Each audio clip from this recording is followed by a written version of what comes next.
A reading from the book of Genesis, chapter 3.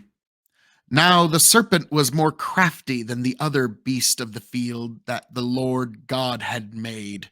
He said to the woman, "Did God actually say, 'You shall not eat of any tree in the garden?'" And the woman said to the serpent, "We may eat of the fruit of the trees in the garden, but God said, 'You shall not eat of the fruit of the tree that is in the midst of the garden, neither shall you touch it, lest you die.'" But the serpent said to the woman, "You will not surely die, for God knows that when you eat of it, your eyes will be opened, and you will be like God, knowing good and evil." So when the woman saw that the tree was good for food, and that it was a delight to the eyes, and that the tree was to be desired to make one wise, she took of its fruit and ate. And she also gave some to her husband who was with her, and he ate. Then the eyes of both were opened, and they knew that they were naked. And they sewed fig leaves together and made themselves loincloths. And they heard the sound of the Lord God walking in the garden in the cool of the day. And the man and his wife hid themselves from the presence of the Lord God among the trees of the garden. But the Lord God called to the man and said to him, "Where are you?" And he said, "I heard the sound of you in the garden, and I was afraid because I was naked, and I hid myself." He said, "Who told you that you were naked?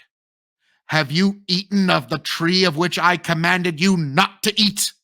The man said, "The woman who you gave to be with me, she gave me the fruit of the tree, and I ate." Then the Lord God said to the woman, "What is this that you have done?"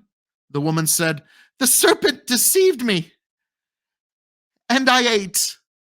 The Lord God said to the serpent, "Because you have done this, cursed are you above all livestock and above all beasts of the field. On your belly you shall go, and dust you shall eat all the days of your life. I will put enmity between you and the woman, and between your offspring and her offspring. He shall bruise your head, and you shall bruise his heel." To the woman he said, "I will surely multiply your pain in childbearing. In pain you shall bring forth children. Your desire shall be contrary to your husband, but he shall rule over you." And to Adam he said, "Because you have listened to the voice of your wife and have eaten of the tree of which I commanded you, you shall not eat of it. Cursed is the ground because of you. In pain you shall eat of it all the days of your life. Thorns and thistles it shall bring forth for you, and you shall eat the plants of the field. By the sweat of your face you shall eat bread till you return to the ground, for out of it you were taken. For you are dust, and to dust you shall return. The man called his wife's name Eve, because she was the mother of all living.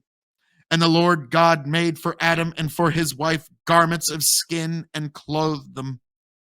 Then the Lord God said, "Behold, the man has become like one of us in knowing good and evil.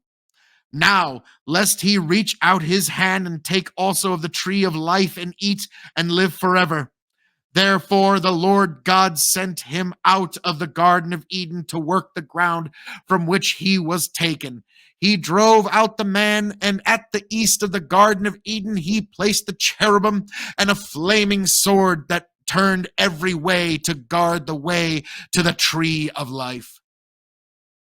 Thus ends the reading of God's holy word.